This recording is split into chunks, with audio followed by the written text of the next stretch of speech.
So ನಾನು PUC ಮಾಡ್ತಿರೋ ಸಂದರ್ಭದಲ್ಲಿ ನಾನು PUC ಮಾಡಿದ್ದು ಸರ್ಕಾರಿ ಗಂಗಾಮತಿಮಯ ಪದವಿ ಪೂರ್ವ ಕಾಲೇಜ್ ಶಿವನಹಳ್ಳಿ ರಾಜನಗರ ಕ್ಷೇತ್ರ ಅದು. ಸೊ ಅಲ್ಲಿ ಈ ಜನಪದ ಜಾತ್ರೆ ಅನ್ನೋ ಕಾನ್ಸೆಪ್ಟಲ್ಲಿ ಒಂದು ಮೆರವಣಿಗೆ ನಡೀತು. ಸೊ ಅಲ್ಲಿ ಸಾಕಷ್ಟು ತಂಡಗಳು ಭಾಗವಹಿಸಿತ್ತು. ನಾನು ಒಂದೊಂದು ತಂಡಗಳನ್ನ ಪ್ರದರ್ಶನ ನೋಡ್ತಾ ಹೋದಾಗ ನಂಗೆ ತುಂಬ ಸೆಳೆದಿದ್ದು, ನಾನು ತುಂಬ ಹೊತ್ತು ನಿಂತ್ಕೊಂಡು ನೋಡಿದ್ದು ಡೊಳ್ಳು ಕುಣಿತ. ಹಿದಾಯತ್ ಅವರೇ, ಈಗ ಒಂದೊಂದು ಧರ್ಮದ ಆಚರಣೆಗಳು, ಒಂದೊಂದು ಧರ್ಮದ ಪರಂಪರೆಗಳು ಬೇರೆ ಬೇರೆ ಇರ್ತವೆ. ಈಗ ನೀವು ರಂಜಾನು, ಬಕ್ರೀದು ಅಥವಾ ಮೊಹರಮ್ಮು ಈ ಸಂಸ್ಕೃತಿಯಲ್ಲಿ ಬೆಳೆದು ಬಂದಿರ್ತೀರಿ. ಈಗ ನಮ್ಮ ಜಾನಪದ ಕಲೆಗಳನ್ನು ಪ್ರಮುಖವಾಗಿ ಬಳಸ್ತಕ್ಕಂಥದ್ದು ನಮ್ಮ ದೇವರ ಉತ್ಸವಗಳಲ್ಲಿ, ಊರಹಬ್ಬಗಳಲ್ಲಿ ಇಂಥ ಕಡೆ ಬಳಸ್ತೀವಿ ಜಾಸ್ತಿ. ಹೇಗೆ ನಿಮ್ಮ ಮೇಲೆ ಪ್ರಭಾವ ಬೀರ್ತು ಈ ಒಂದು ಜನಪದ ಕಲೆ ಅಂತ? ಸರ್, ಅದೇ ನಾನು PUC ಓದ್ತಿದ್ದಾಗ ರಾಜಾಜಿನಗರ ಕ್ಷೇತ್ರದಲ್ಲಿ ಜನಪದ ಜಾತ್ರೆ ಅನ್ನೋ ಒಂದು ಕಾನ್ಸೆಪ್ಟಲ್ಲಿ ಒಂದು ಮೆರವಣಿಗೆ ನಡೀತು. ಜನಪದ ಜಾತ್ರೆ, ಜನಪದ ಜಾತ್ರೆಯಲ್ಲಿ ಮೆರವಣಿಗೆ, ತಂಡಗಳ ಮೆರವಣಿಗೆ ನಡೀತು. ಸೊ ಆ ಮೆರವಣಿಗೆ ನಡೆದಾಗ ನಾನು ನಿಂತ್ಕೊಂಡು ಆ ತಂಡಗಳ ಪ್ರದರ್ಶನಗಳನ್ನ ನೋಡಿದೆ. ಬೀದಿಯಲ್ಲಿ ನಿಂತ್ಕೊಂಡು ನೋಡಿದಾಗ ನನಗೆ ಅಲ್ಲಿ ಕಂಸಾಳೆ ತಂಡದವರು ಕಾಲಿಗೆ ಮರಗಾಲ್ ಕಟ್ಕೊಂಡು ಪ್ರದರ್ಶನ ಮಾಡ್ತಾ ಇದ್ದಿದ್ದು. ಈಗ ಸಾಮಾನ್ಯವಾಗಿ ನಮ್ಗೆ ಕಾಣಿಸಲ್ಲ. ನನಗೆ ಅವಾಗ ನೋಡಿ ನನಗೆ ಇವತ್ತಿಗೂ ಜ್ಞಾಪಕ ಇದೆ. ಅವ್ರ ಕಂಸಾಳೆನೇ ಕಾಲಿಗೆ ಮರ ಕಟ್ಕೊಂಡು ಮಾಡ್ತಾ ಇದ್ದಿದ್ದು ನನಗೆ ಈಗಲೂ ಕಣ್ಣಲ್ಲಿದೆ. ಆ ಬೇರೆ ಬೇರೆ ತಂಡಗಳ ಪ್ರದರ್ಶನದಲ್ಲಿ ತುಂಬ ಸೆಳೆದು ಡೊಳ್ಳು ಕುಣಿತ. ಯಾರು ಮಾಡ್ತಿದ್ರು ಅವಾಗ ಡೊಳ್ಳನ್ನ? ಅದನ್ನ ಅದರ ಕಲಾವಿದ ಯಾರಂತ ಗೊತ್ತಿಲ್ಲ. ಹುಡುಕೋ ಪ್ರಯತ್ನ ಮಾಡಿದವ್ರು ಯಾರು ಅಂತ ಇಲ್ಲ. ಅದು ನನ್ನ ಪ್ರೂಫೇ ಇಲ್ವಲ್ಲ ಸರ್. ನನ್ನ ಹತ್ರ ಮೊಬೈಲ್ ಇರಲಿಲ್ಲ, ವಿಡಿಯೋನು ಇಲ್ಲ.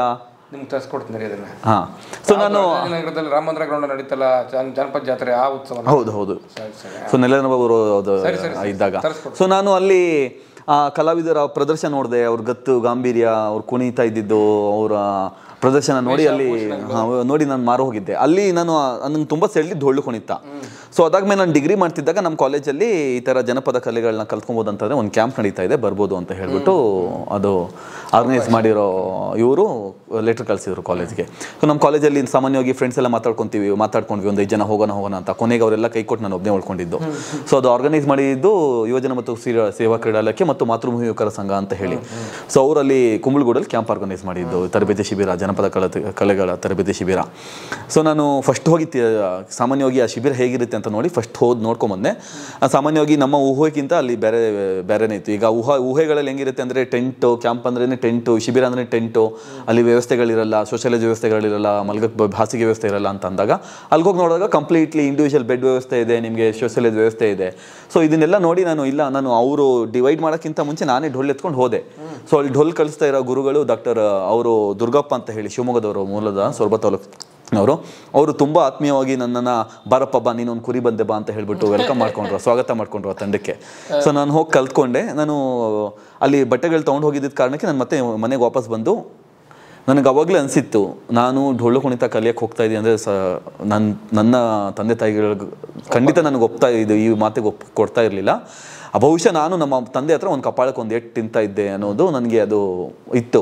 ಸೊ ನಾನು ಇಲ್ಲೇನೋ ಸುಳ್ಳು ಹೇಳಬೇಕು ಅಂತ ಹೇಳಿ ಓರಿಯೆಂಟೇಷನ್ ಕ್ಯಾಂಪು ಕಾಲೇಜಿಂದ ಆರ್ಗನೈಸ್ ಮಾಡಿದ್ದಾರೆ, ಹೋಗ್ಬೇಕಂತ ಹೇಳಿ ಸುಳ್ಳು ಹೇಳಿ ಕ್ಯಾಂಪಿಗೆ ಹೋದೆ ನಾನು. ಶನಿವಾರ ಕ್ಯಾಂಪಲ್ಲಿ ಪ್ರಾಕ್ಟೀಸ್ ಆಯಿತು. 5 ದಿವಸದ ಕ್ಯಾಂಪ್ ಅದು. ಸೊ ಶನಿವಾರದ ಕ್ಯಾಂಪ್ ಪ್ರಾಕ್ಟೀಸ್ ಮುಗೀತು, ಭಾನುವಾರನೂ ಪ್ರಾಕ್ಟೀಸ್ ನಡೀತಾ ಇತ್ತು. ಸೊ ತೊಡೆ ನೋವ್ತಾ ಇದೆ ಅಂತ ಹೇಳಿ ಹೋಗಿ ಕೂತ್ಕೊಂಡ್ಬಿಟ್ಟೆ ನಾನು. ಇಲ್ಲ ತೊಡೆ ನೋವ್ತಾ ಇದೆ ಅಂತ ಹೇಳ್ಬಿಟ್ಟು ಜನರಲ್ಲಾಗಿ ಅವ್ರು ಮಾತಾಡ್ಸಿದ್ರು ನನಗೆ, ಎಲ್ಲಿ ಮಾಡ್ತಿದ್ದೆ ಎಲ್ಲ ಮಾತಾಡ್ಸಾದ್ಮೇಲೆ ಅವ್ರು ಒಂದೇ ಒಂದು ಮಾತು ಹೇಳಿದ್ರು. ಅದು ನಂಗೆ ತುಂಬ ಪ್ರೇರಣೆಯಾಗಿ ನಾನು ಅಲ್ಲಿಂದ ಮತ್ತೆ ನನ್ನ ಕಲಿಕೆನ ಮುಂದುವರಿಸಿದೆ. ಅವ್ರು ಹೇಳಿದ್ರು, ಡೊಳ್ಳು ಕುಣಿತ ಅನ್ನೋದು ಗಂಡು ಕಲೆ, ಕಲ್ತ್ಕೊಂಡು ಹೋಗಿ ನಿಮ್ಮ ಕಾಲೇಜಲ್ಲಿ ಬಾರಿಸು, ಇಡೀ ಕಾಲೇಜಿಗೆ ನಡ್ಕೋಗುತ್ತೆ ಅಂತಂದರು. ಸೊ ಆ ಮಾತು ನಂಗೆ ತುಂಬ ಸ್ಫೂರ್ತಿದಾಯಕ ಆಯಿತು. ಸೊ ನಾನು ಯಾಕಂದರೆ ನಾನು ಅಲ್ಲಿ ನೋಡಿದ್ನಲ್ಲ, ಕಲಾವಿದರ ಪ್ರದರ್ಶನ ನೋಡಿದ್ದೆನಲ್ಲ, ಅದನ್ನು ಅಲ್ಲಿ ಟ್ಯಾಲಿ ಮಾಡಿ ನಾನು ಮತ್ತೆ ಅಲ್ಲಿಂದ ನನ್ನ ತರಬೇತಿ ಕಂಪ್ಲೀಟ್ ಮಾಡಿಕೊಂಡೆ. ಸೊ ಅಲ್ಲಿ ಕಲಿತು ಪ್ರದರ್ಶನ ಮಾಡಾದ್ಮೇಲೆ ಆ ತಂಡದ ಭಾಗವಾಗಿದ್ದೆ. ಸೊ ಭಾಗವಾಗಿದ್ದಾದ್ಮೇಲೆ ನನಗೆ ಇಲ್ಲ ನಂದೇ ತಂಡ ಮಾಡ್ಕೊಂಡು ಹೊರಗೆ ಬರಬೇಕಂತ ಅನಿಸ್ತು. ಸೊ ನಾನು ಡಿಗ್ರಿ ಮುಗಿಸ್ಕೊಂಡಾದ್ಮೇಲೆ ನಾನು ನನಗೆ MCOM ಬೆಂಗಳೂರು ವಿಶ್ವವಿದ್ಯಾಲಯದ ಬೆಂಗಳೂರು ವಿಶ್ವವಿದ್ಯಾಲಯದ ಒಂದು ಸ್ನಾತಕೋತ್ತರ ಕೇಂದ್ರ ಇದೆ, PG ಸೆಂಟರ್ ಕೋಲಾರ ಅಂತ ಹೇಳ್ಬಿಟ್ಟು, ಅಲ್ಲಿ ನಾನು MCOM ಮಾಡಿದ್ದು. ಸೊ ಅಲ್ಲಿ ಮುಗಿಸ್ಕೊಂಡು ಬೆಂಗಳೂರಿಗೆ ಬಂದಾದ್ಮೇಲೆ ಅಲ್ಲಿ ನಾನು MCOM ಮಾಡ್ತಿದ್ದ ಸಂದರ್ಭದಲ್ಲಿ ನಮ್ಮ ತಂದೆ ತುಂಬ ಸೀರಿಯಸ್ ಆಗಿ ಹೋಗಿದ್ರು. ಸೊ ಅವ್ರನ್ನ ಕಳ್ಕೊಂಡ್ವಿ ನಾವು. ಸೊ ನಮ್ಮ ತಂದೆ ನಮ್ಮ ಅಣ್ಣ ತರ್ತಾ ಇದ್ದಿದ್ದು ಆದಾಯ ಭಾಳ ಕಡಿಮೆ ಇತ್ತು ನಮ್ಮ ಮನೆಗೆ. ಸೊ ನಮ್ಮ ಮನೆ ಪರಿಸ್ಥಿತಿ ತುಂಬ ಅಂದರೆ ತುಂಬ ನೀವು ಇಮ್ಯಾಜಿನ್ ಮಾಡ್ಕೊಬೋದು ಸಾಮಾನ್ಯವಾಗಿ ಒಂದು ಮುಸ್ಲಿಮ್ಸ್ ಕುಟುಂಬದ ಸಮುದಾಯದವ್ರ ಮನೆ ಪರಿಸ್ಥಿತಿಗಳು ಹೇಗಿರುತ್ತೆ ಅಂತ ಹೇಳಿ. ಸೊ ಆ ಮಟ್ಟಕ್ಕಿತ್ತು. ಸೊ ನಮ್ಮ ತಾಯಿ ಯಾವಾಗಲೂ MCOM ಮಾಡಿದ್ಯಾ ನೀನು, ಏನು ಮಾಡ್ತಿಲ್ಲ, SLC ಮಾಡಿರೋರು 5,000 ದುಡ್ಕೊಂಬರ್ತಾವ್ರೆ, 6,000 ದುಡ್ಕೊಂಬರ್ತಾವ್ರೆ. ಸೊ ನನ್ನ ತಾಯಿ ನಂಗೆ ಊಟ ಹಾಕ್ತಾಯಿದ್ರು ಇಲ್ವೋ ಅದು ಬೇರೆ ಪ್ರಶ್ನೆ, ಬೆಳಗ್ಗೆ ಆದರೆ ಬರೀ ಅವ್ರು ಇದನ್ನೇ ಹೇಳ್ತಾ ಇದ್ದಿದ್ದು. ಸೊ ನಾನು ಇರಲಿ ಅಂತ ಹೇಳಿ ಅದನ್ನು ಕೇಳಿಸ್ಕೊಂಡು ಸುಮ್ಮನೆ ಇರ್ತಿದ್ದೆ. ಸೊ ನನಗೆ ಇಲ್ಲಿ ನಮ್ಮ ಅಣ್ಣನ ಮದುವೆ ಮಾಡ್ಬೇಕನ್ನೋ ಒಂದು ಜವಾಬ್ದಾರಿ ಇತ್ತು. ನಮ್ಮ ಮನೆ ಕಟ್ಟೋ ಸ್ಥಿತಿಯಲ್ಲಿತ್ತು. ನಾವು ಅವಾಗಲೇ ನಮ್ಮ ತಂದೆ ತಿರೋಗಿದ್ದು. ಸೊ ಮನೆ ಕೆಲಸ ಕಂಪ್ಲೀಟ್ ಕಾಮಗಾರಿ ಪೂರ್ಣ ಆಗಿರಲಿಲ್ಲ. ಹೆಂಗಿತ್ತು ಮನೆ ಹಂಗೆ ನಾವು ಮನೆಗೆ ಪ್ರವೇಶ ಮಾಡಿಬಿಟ್ಟಿದ್ವಿ ಕಾರಣತೆಗಳಿಂದ, ದುಡ್ಡಿಲ್ಲದೆ ಇರೋ ಕಾರಣಕ್ಕೆ. ಸೊ ಆ ಸಮಯದಲ್ಲಿ ನಂಗೆ ಅರ್ಥ ಆಯಿತು, ಇಲ್ಲ ನಾನು ಒಂದು ಆದಾಯಕ್ಕೆ ಏನಾದರೂ ಒಂದು ದಾರಿ ಹುಡುಕೊಬೇಕು ಅಂತಂದಾಗ ನಾನು ಹೆಂಗೋ ಡೊಳ್ಳು ಕುಣಿತ ಕಲ್ತಿದ್ದೆ. ಆ ಡೊಳ್ಳು ಕುಣಿತನ ನಾನು ಎಲ್ಲರೂ ಹೋಗಿ ಪ್ರದರ್ಶನ ಮಾಡಿದ್ರೆ ಆದಾಯ ಸಿಗುತ್ತೆ ಅನ್ನೋದು ಒಂದು ಕಡೆ ಒಂದು ನಂಬಿಕೆ ಇತ್ತು. ಸೊ ಆ ನಂಬಿಕೆ ಮತ್ತು ಒಂದು ಒಳಗೆ ಹಸಿವಿತ್ತು, ಏನಾದರೂ ಒಂದು ಮಾಡಬೇಕು ಅನ್ನೋ ಒಂದು ಹಸಿವು ಇದ್ದಿದ್ದ ಕಾರಣಕ್ಕೆ ನಾನು ಡೊಳ್ಳು ಕುಣಿತ ಮಾಡಿದ್ರೆ ಆದಾಯ ನಾನು ದುಡ್ಡು ಮಾಡ್ಕೊಂಡ್ಬಿಡ್ತೀನಿ ಅನ್ನೋದು ನನಗೆ ಸ್ಟಾರ್ಟಿಂಗ್ ಮೈಂಡಲ್ಲಿ ಇರಲಿಲ್ಲ. ಯಾಕಂದರೆ ಕಲಾದೇವಿ, ನಾನು ನಂಬಿರೋ ಹಾಗೆ ಕಲಾದೇವಿ ಅದು ಅದು ಅದು ಕೈ ಬೀಸಿ ಹಿಂಗೆ ಬಲೆ ಹಾಕಿ ಅದು ಅವ್ರಿಗೆ ಬೇಕಾಗಿರುವಂಥ ವ್ಯಕ್ತಿಗಳನ್ನ ಆಯ್ಕೆ ಮಾಡ್ಕೊಳ್ಳೋವಂಥದ್ದು ಶಕ್ತಿ ಇದೆ ಕಲೆಗೆ. ಅದು ಫಸ್ಟು ನಿಮ್ಮನ್ನು ಚೆಕ್ ಮಾಡುತ್ತೆ. ಇದು ಕಂಪ್ಲೀಟ್ ನಾವು ಹೆಂಗೆ ಈಗ CT ಸ್ಕ್ಯಾನ್ ಅಥವಾ ಬೇರೆ ಸ್ಕ್ಯಾನಲ್ಲಿ ನಮ್ಮ ಬಾಡಿ ಹೆಂಗೆ ಚೆಕ್ ಆಗುತ್ತೋ, ಆ ಕಲಾ ಸರಸ್ವತಿ ಅನ್ನೋದು ಕಲಾದೇವಿ ಅನ್ನೋದು ನಿಮ್ಮನ್ನು ಕಂಪ್ಲೀಟ್ ಫಸ್ಟು ಚೆಕ್ ಮಾಡುತ್ತೆ. ನೀವು ಯಾರು, ಏನು, ನೀವು ಎಷ್ಟು ತಡ್ಕೊತೀರಾ ಅನ್ನೋದು. ಸೊ ಅದರ ಆಯಾಮದಲ್ಲಿ ಅದನ್ನು ನಿಮ್ಮನ್ನು ಒಳಗಡ್ಕೊಳ್ಳೋದು. ಸೊ ಬಹುಶಃ ನಾನು ಅದನ್ನೆಲ್ಲ ಮೀರಾದ್ಮೇಲೆ ಕಲಾದೇವಿ ನನಗೆ ಮಾಡಿಸ್ಕೊಂಡು ಬಂದಿಲ್ಲ, ಕಲಾದೇವಿ ಮಾಡಿರುವಂಥದ್ದು. ಸೊ ನಾನು ಸ್ಟಾರ್ಟಿಂಗು ಇದನ್ನು ತುಂಬ ಸ್ವಲ್ಪ ಹತ್ರಕ್ಕೆ ತೊಗೊತಿದ್ದಾಗ ನನ್ನ ತುಂಬ ಕ್ಲೋಸ್ ಆದ ಗೆಳೆಯನೇ ನನಗೆ ಇವನು ಜಾತಿ ಬಿಟ್ಟು ಕೆಲಸ ಮಾಡ್ತಿದ್ದಾನೆ ಅನ್ನೋ ಅಪಪ್ರಚಾರನೂ ಸ್ಟಾರ್ಟ್ ಮಾಡಿದ್ದ ನಮ್ಮ ಏರಿಯಾದಲ್ಲಿ. ಸೊ ನಮ್ಮ ತಂದೆ ಸೀರಿಯಸ್ ಆಗಿದ್ದಾಗ ಹಾಸ್ಪಿಟ್ಲಲ್ಲಿ ಒಂದು PRO ಇದ್ದರು. ಅವರು ಮುಸ್ಲಿಮು, ಒಳ್ಳೆ ಗಡ್ಡ ಬಿಟ್ಟಿದ್ದಾರೆ, ಟೋಪಿ ಹಾಕಿದ್ದಾರೆ. ಮೌಲಿ ಅಂತಂದರೆ ಅವ್ರು PRO, ತಬ್ಲಿಗಿಗೆ ರಿಲೇಟ್ ಆಗಿರೋರು. ಸೊ ನಮ್ಮಮ್ಮ ಹೋಗಿ ಅವ್ರಿಗೆ ಹೇಳ್ಬಿಟ್ಟಿದ್ದಾರೆ ಇವನು ಈ ಥರ ಎಲ್ಲ ಮಾಡ್ತಾ ಇದ್ದಾನೆ ಅಂತ ಹೇಳ್ಬಿಟ್ಟು. ಸೊ ಅವ್ರು ನನಗೆ ಕೂರಿಸ್ಕೊಂಡು ನೀನು ಹಿಂಗೆ ಮಾಡ್ತಾ ಇರೋದಕ್ಕೆ ಕಾರಣಕ್ಕೆ ಬಹುಶಃ ನಿಮ್ಮ ತಂದೆಗೆ ಹಿಂಗೆ ಆಗ್ತಿರ್ಬೋದು ಅಂತ ಹೇಳಿ ಈ ಥರ ಫ್ಯಾಮಿಲಿ ನನಗೊಂಥರ ಅದು ಬ್ಲ್ಯಾಕ್ ಮೇಲ್ ಅಂತ ಅನಿಸುತ್ತೆ ಒಂದು ಸತಿ ಅದು. ಸೊ ಅವ್ರು ಈ ಥರ ಮಾತಾಡಿದ್ರು ನನ್ನ ಜೊತೆಗೆ. ಸೊ ಅದನ್ನೆಲ್ಲ ತಡ್ಕೊಂಡಾದ್ಮೇಲೆ ನಾನು ಬದುಕು ಕಟ್ಕೊಂಡಿರೋದು. ಸೊ ಇದರಿಂದ ಸಾಕಷ್ಟು ಒಂದು ದೊಡ್ಡ ನೋವಿದೆ, ನಾನು ನೋವು ತಿಂದಿದ್ದೀನಿ. ನಮ್ಮ ತಂದೆ, ನಾನು ಇದನ್ನು ಬೇರೆಯವ್ರ ಜೊತೆ ಶೇರ್ ಮಾಡ್ಕೊಂಡಾಗ, ಕಲಾವಿದನಿಗೆ ಇದೆಲ್ಲ ಪರೀಕ್ಷೆ, ನೀನು ಅದನ್ನ ಆ ಪರೀಕ್ಷೆಗಳನ್ನ ನೀನು ಪಾಸ್ ಆದ್ರೇ ನಿನ್ಗೆ ಅದು ಏನಾದರೂ ಒಂದು ಕಟ್ಟೋದು ಅಂತ ಹೇಳಿ ಅಲ್ಲಿ ನಂಗೆ ಸಮಾಧಾನ ಮಾಡೋದು. ಸೊ ನಮ್ಮ ತಂದೆ ತುಂಬ ಸೀರಿಯಸ್ ಆಗಿದ್ದಾಗ ನಾವು ಅವ್ರನ್ನ ಆರೈಕೆ ಮಾಡಿ ಬೆಳಗ್ಗೆ ಹೋಗಿ ಕಾರ್ಯಕ್ರಮ ಮಾಡಿರೋದು ಉಂಟು. ಸೊ ರಾತ್ರಿ ಎಲ್ಲ ನನಗೆ ಬೆಳಗ್ಗೆ ಅವ್ರಿಗೆ ಪ್ರದರ್ಶನ ಮಾಡ್ತಿರುವಾಗ ನನ್ನ ಮೈಂಡಲ್ಲಿ ಅದೇ ನಡೀತಾ ಇದೆ. ನಮ್ಮ ತಲೆ ನರಳಾಡ್ತಾ ಇದ್ದಿದ್ದು, ಅವ್ರು ಬೇರೆ ಹೇಳಿದ್ದು ವಿಚಾರ, ನೀನು ಹಿಂಗೆ ಮಾಡ್ತಾ ಇರೋದಕ್ಕೆ ನಿನ್ಗೆ ಹಿಂಗೆ ಆಗ್ತಾ ಇರ್ಬೋದು, ನಾನು ಮಾಡ್ತಾ ಇರೋದು ಸರಿನೋ ತಪ್ಪೋ. ಸೊ ಈ ಥರ ಸಾಕಷ್ಟು ಸವಾಲುಗಳನ್ನ ನಾನು ಎದುರಾಕೊಂಡು, ನೀವು ಸ್ಟಾರ್ಟಿಂಗೇ ಹೇಳಿದ್ರಿ ನಿಮ್ಮಲ್ಲೇ ಜಾತಿ ಅನ್ನೋದು ಇಟ್ಕೊಂಡಿದ್ದು ಹೋಗ್ತಾ ಇದ್ದೀರಾ. ಈಗ ನಾನು ಒಬ್ಬ ಮುಸ್ಲಿಮು ಇದನ್ನು ಅಪ್ಕೊತಾ ಇದ್ದೀನಿ ಅಂತಂದರೆ ಅಲ್ಲಿ ಜನ ಎಷ್ಟು ಮಟ್ಟಿಗೆ ಅದನ್ನು ಎಕ್ಸೆಪ್ಟ್ ಮಾಡ್ಕೊತಾರೆ, ಎಷ್ಟು ಮಟ್ಟಿಗೆ ನನಗೆ ಸಪೋರ್ಟ್ ಸಿಗುತ್ತೆ, ಇದು ಸಾಕಷ್ಟು ಪ್ರಶ್ನೆಗಳಿದೆ ಸರ್. ಸಾಕಷ್ಟು ಅಂದರೆ ಒಂದಷ್ಟು ಕೆಲಸ ನಾನು ಎಲ್ಲೋ ಒಂದು ಕಡೆ ಓದಿದ್ದೆ, ನಮ್ಮ ಸಕ್ಸಸ್ಗೆ ಅಂತಂದರೆ, ಸಕ್ಸಸ್ ಏನಾದರೂ ನಾವು ಮಾಡಬೇಕು ಅಂತಂದರೆ ನಮ್ಮ ಕೆಲಸ ನಾವೊಂದು ಕತ್ಲೆ ಕೋಣೆಯಲ್ಲಿ ಕೂತ್ಕೊಂಡು ಮಾಡಬೇಕಂತೆ. ಯಾಕೆ ಗೊತ್ತಾ, ಒಂದು ಸಣ್ಣ ಉದಾಹರಣೆ ಹೇಳ್ತೀನಿ ನಿಮಗೆ. ಪ್ರಸ್ತುತ ಇದು ನಾನು ಹೇಳ್ತಿರೋದು ಅಪ್ಪಟ ಕಟು ಸತ್ಯ. ಈ ಜಾನಪದ ಕಲಾವಿದರನ್ನು ಬೇರೆ ಬೇರೆ ಕಲ್ಚರಲ್ ಪ್ರೋಗ್ರಾಮ್ ನಿಮಿತ್ತ ಹೊರದೇಶಗಳಿಗೆ ಕರ್ಕೊಂಡು ಹೋಗ್ತಾರೆ. ಅದರಲ್ಲಿ ಉದಾಹರಣೆಗೆ ಅಕ್ಕ ಸಮ್ಮೇಳನ ಆಗ್ಬೋದು, ನಾವಿಕ ಆಗ್ಬೋದು, ಇದಕ್ಕೆಲ್ಲ ದಲಿತ ಕಲಾವಿದರನ್ನು ಕರ್ಕೊಂಡು ಹೋಗಬೇಕು ಅನ್ನೋದು ಒಂದು ಸ್ಕೀಮು, ಒಂದು ಯೋಜನೆ. ಆಯಿತಾ? ನನ್ನ ಪ್ರಶ್ನೆ ಏನು ಅಂದರೆ, ಜನರಲ್ ಕ್ಯಾಟಗರಿ ಸಾಮಾನ್ಯ ವರ್ಗದಲ್ಲಿ ಕಲಾವಿದರಿಲ್ವಾ ಅಲ್ವಾ, ಉತ್ತಮ ಕಲಾವಿದರಿಲ್ವಾ, ಅದೇನದು ಒಂಥರ ಈ ಬಾವಿ ಥರ ಮಾಡ್ಕೊಂಬಿಟ್ರೋದು ಏನದು ಅಂತ ಅರ್ಥ ಆಗಲಿಲ್ಲ ನನಗೆ. ದಲಿತ ಕಲಾವಿದರನ್ನ ಕರ್ಕೊಂಡು ಹೋಗಬೇಕು. ನಮ್ಮಲ್ಲೇ ಇಷ್ಟು ಗೊಂದಲ ಇದ್ದಾಗ ನಿನ್ನೆ ಸಂದರ್ಶನದಲ್ಲಿ ಒಬ್ರು ಹೇಳ್ತಾರೆ ಕಲಾವಿದರು ನನಗೆ, ನಾವು ಸಾಮಾನ್ಯ ವರ್ಗಕ್ಕೆ ಸೇರಿದ ಕಲಾವಿದರು ಅಂತ ಹೇಳಿ ನನಗೆ ಅಮೆರಿಕಕ್ಕೆ ಹೋಗುವಂಥ ಚಾನ್ಸ್ ತಪ್ಪಿದೆ ಅಂತ ಹೇಳ್ತಾಯಿದ್ರು. ಇನ್ನು ನೀವು ಬರೀ ಈಗ ಮುಸಲ್ಮಾನ್ ಧರ್ಮಕ್ಕೆ ಸೇರಿದವರು, ಇನ್ನು ನಿಮ್ಮದು ಯಾವ ಕ್ಯಾಟಗರಿಗೆ ಸೇರಿಸ್ಬೇಕು, ನೀವು ಯಾವಾಗ ಅಮೆರಿಕಕ್ಕೆ ಹೋಗ್ಬೇಕು, ನೀವು ಇನ್ನು ಎಷ್ಟು ಚೆನ್ನಾಗಿ ಡೊಲ್ ಬಾರಿಸಿದ್ರು ಇಲ್ಲಿ ಪ್ರಶಸ್ತಿ ಸಿಗಬೇಕು ಅಲ್ವಾ? ಅದಕ್ಕೆ 300 ಗಂಟೆ ಬಿಚ್ಚಕ್ಕೆ ನನ್ನ ಮೈಂಡಲ್ಲಿ ಒಂದು ಥಾಟ್ ಓಡ್ತಾ ಇತ್ತು ಸರ್. ಈಗ ನಾನು ಇಲ್ಲಿ ST/SC ಕ್ಯಾಟಗರಿಗೂ ಸೇರಲ್ಲ, ಜನರೆಲ್ಲ ಸಾಕಷ್ಟು ಜನ ಕಾಂಪಿಟೇಷನ್ ಬಿದ್ದಿದ್ದಾರೆ. ಸೊ ನಾನು ಮೈನಾರಿಟಿಗೆ ಹೋಗಿ ಇದ್ರ ಬಗ್ಗೆ ಅವರೇ ನನಗೆ ಇದನ್ನು ಸ್ಪಾನ್ಸರ್ ಮಾಡಿ ಅಂತ ಹೇಳ್ಬಿಟ್ಟು ಕೇಳ್ಕೊಬೇಕು ಅಂತ ಹೇಳಿ ಈಗ ಅವಕಾಶ ಇರ್ಬೋದು ಬಹುಶಃ. ಈಗ ನಮ್ಮ ಸಿದ್ದರಾಮಯ್ಯ ಸರ್ಕಾರ, ಕಾಂಗ್ರೆಸ್ ಸರ್ಕಾರ ಬಂದಾಗ ಮೇಲೆ ಸುಮಾರು 3,000 ಕೋಟಿ ಮೈನಾರಿಟಿ ಡೆವಲಪ್ಮೆಂಟ್ಗೆ ಅಂತ ಇಟ್ಟಿದ್ರು. ಈ ಮೈನಾರಿಟೀಸಲ್ಲಿ ಇದನ್ನು ಹೆಂಗೆ ಬಳಸ್ಕೊಳಕ್ಕಾಗದೆ ಅವರು ಬರೀ 189 ಕೋಟಿ ಮಾತ್ರ ಬಳಸಿ ಮಿಕ್ಕಿದ್ದೆಲ್ಲ ಖಜಾನೆಗೆ ಹೋಗಿದೆ. ಅವರು ತಿನ್ಕೊಂಡ್ಬಿಡ್ತಾವ್ರಲ್ಲ ಸರ್, ನೋಡ್ತಾ ಇಲ್ವಾ ಟಿವಿಲಿ ನಾವೀಗ? ಅದು ಒಂದು ಜಾತಿಗೆ ಇಟ್ಟಿರೋ ದುಡ್ಡೇ ಅಲ್ವಾ, ತಿಂದು ನೀರು ಕುಡಿದ್ಬಿಟ್ಟವ್ರಲ್ಲ ಮಾಗಿಟ್ಟವರು.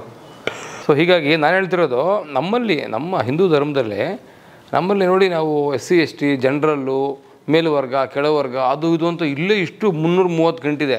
ಜೊತೆಗೆ ನಿಮ್ದೊಂದು 20 ಗಂಟೆ ಆಗ್ತಾ ಇದ್ದೀರಾ ಬಂದೀಗ 350 ಗಂಟು ಒಂದೇ ಗಂಟೆ ಸರ್ 20 ಗಂಟೆ ಅದೇ ಒಂದು 20 ಗಂಟೆ ಅದರಲ್ಲಿ ಅದನ್ನು ಬಿಚ್ಚಬೇಕು ಇವಾಗ ಎಲ್ಲ ಬಿಚ್ಚಬೇಕು ಅಂತ ಸರ್. ನಾನು ನ್ಯಾಯ ಸಿಗುತ್ತೆ ಅಂತ ಈಗಲೂ ನಮ್ಮ ತಂಡದಲ್ಲಿರೋ ಹುಡುಗರಿಗೆ ಹೇಳೋದು ಒಂದೇ, ನಾನು ನನ್ನ ಮೇಲೆ ನಂಬಿಕೆ ಇಟ್ಟಿದ್ದೆ.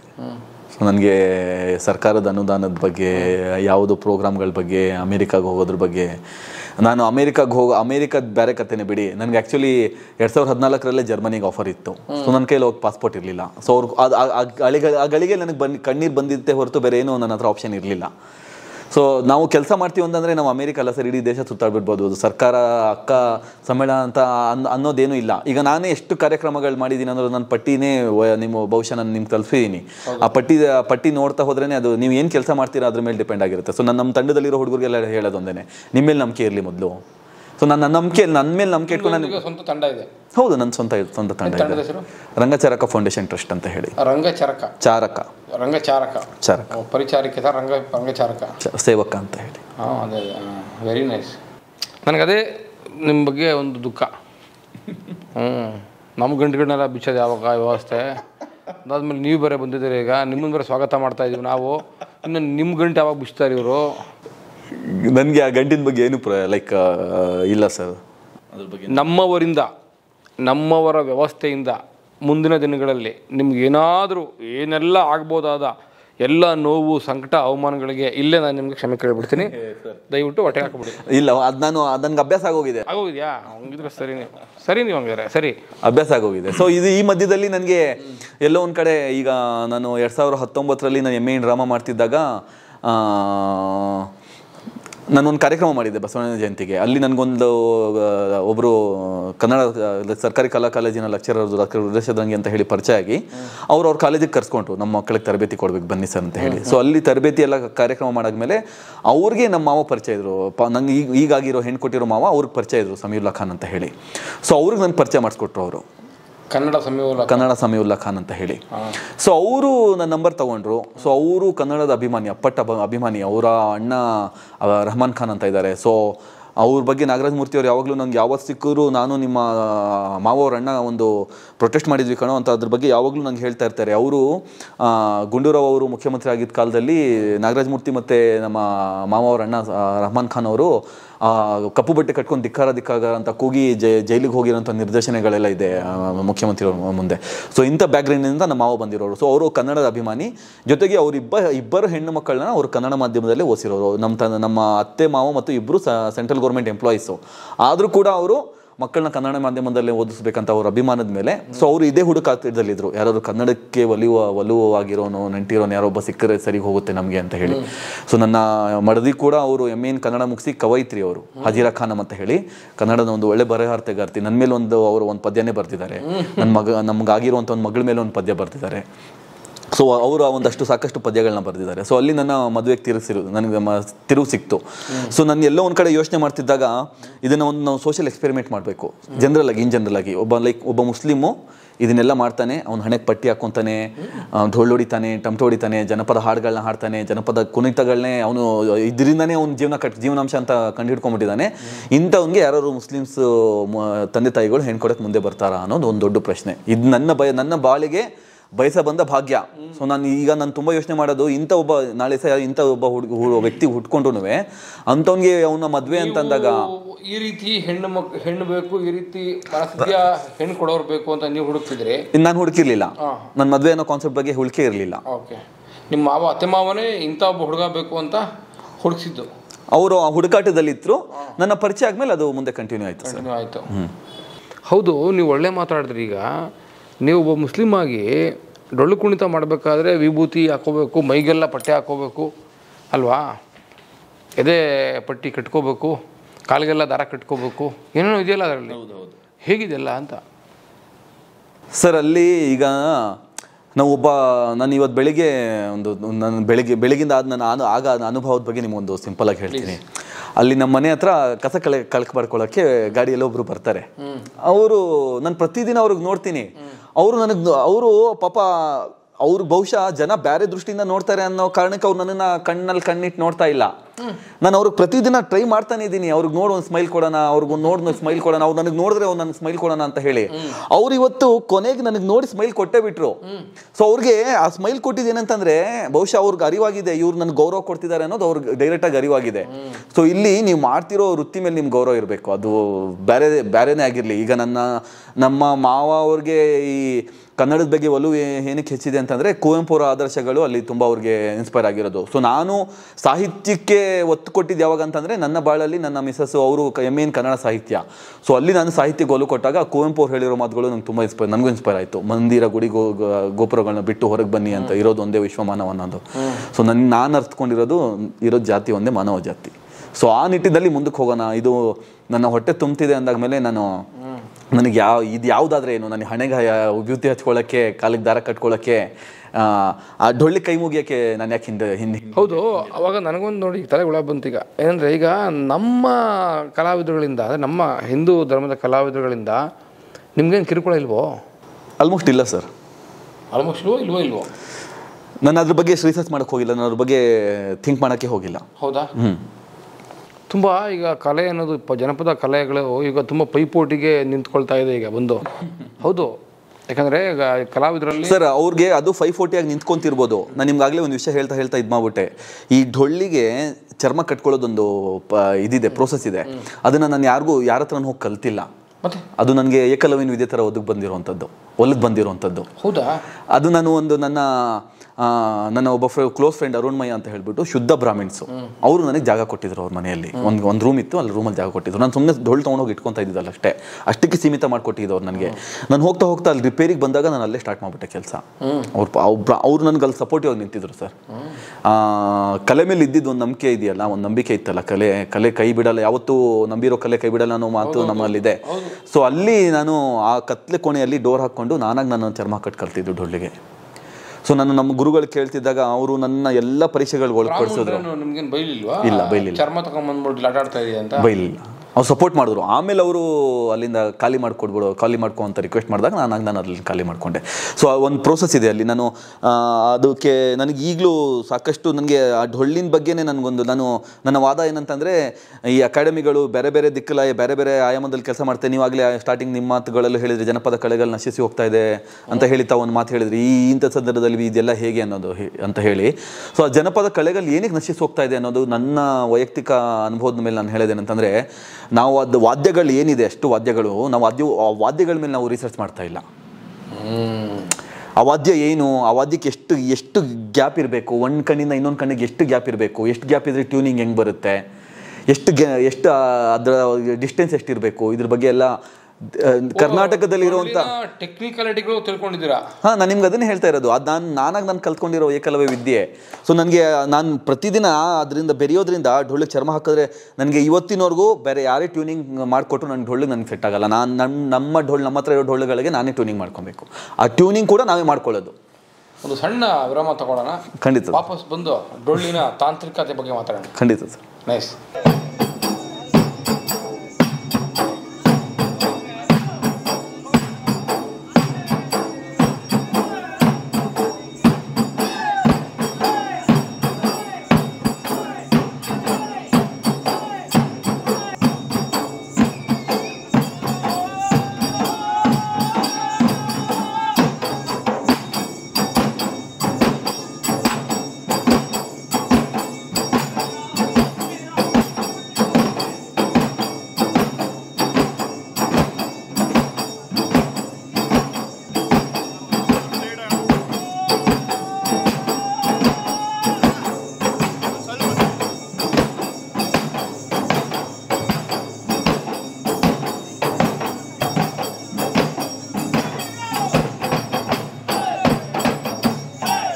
ಮಾತನಾಡಣ್ಣಯ್ಯ ಮಾತನಾಡು.